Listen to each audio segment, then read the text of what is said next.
Mambo vipi mwana Swift Media popote ulipo, karibuni tena hapa. Mimi naitwa MJK or you can call me Majoka MJK. Now, katika upande wa entertainment kuna vita ambazo zinaendelea kule mitandaoni kati ya msanii Willy na Ringtone Apoko, chairman of gospel himself, ambaye anadai kwamba Willy amemuibia ngoma. Willy ametoa ngoma ya kwanza mwaka huu, ngoma mpya ambayo amemshirikisha Clones Melody msanii wake na Musalia Mudavadi, mmoja wa wasanii maarufu sana ambao anatumia lugha ya Kijaluo kuimba. Ngoma ambayo inaenda kwa jina la Atoti.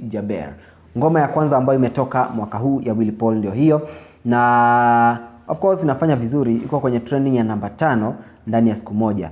Sasa inaonekana Ringtone ni kama amekuwa akisambaza ujumbe kwamba Willy alimuibia huo wimbo, kwa sababu Willy ameshare screenshot masaa mawili yamepita kupitia mtandao wake wa Instagram na kuandika hivi: "Those of you that know Ringtone know the kind of person he is. My brother, please stop telling your friends that I stole the song Atoti from you.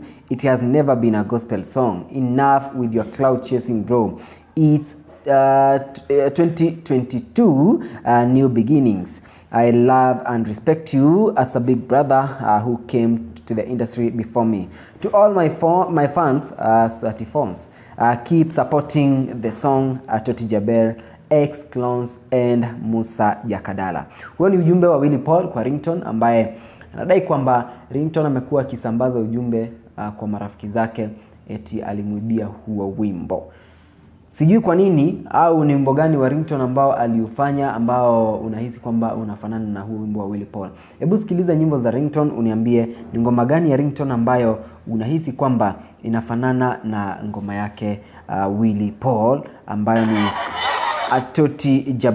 Now, so kule mitandaoni of course watu wengi sana wamekuja na kuzungumza kuhusiana na hiyo story ya Willy ambaye amemuaccuse Ringtone, na comments ni positive kabisa, kwa sababu inaonekana kuna wale ambao of course wana support kile ambacho Willy amekisema na kuna wale ambao wanapinga. Takusomea comments 5 peke yake.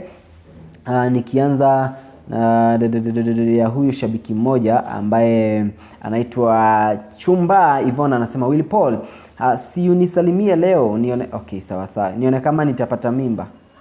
Anyway, mwingine anasema ni wivu akonayo, you doing good in music. Mwingine anasema huyo Ringtone ni nani? Mwingine anasema this song has played 78 times on my playlist. Hii haiwezi kuwa kazi ya Ringtone.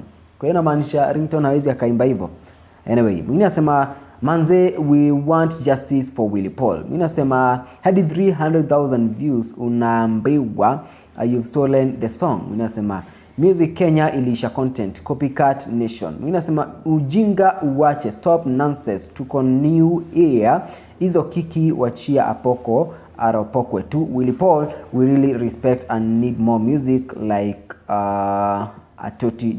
Anyway, wewe unachukuliaje hayo mtazamaji? Niambie hapa kwenye sehemu ya comments, lakini subscribe hapa Swift Media ili kupata exclusive updates kama hizi kila wakati. Follow me on Instagram, Facebook, Twitter @MajokaMJK, and I'm out.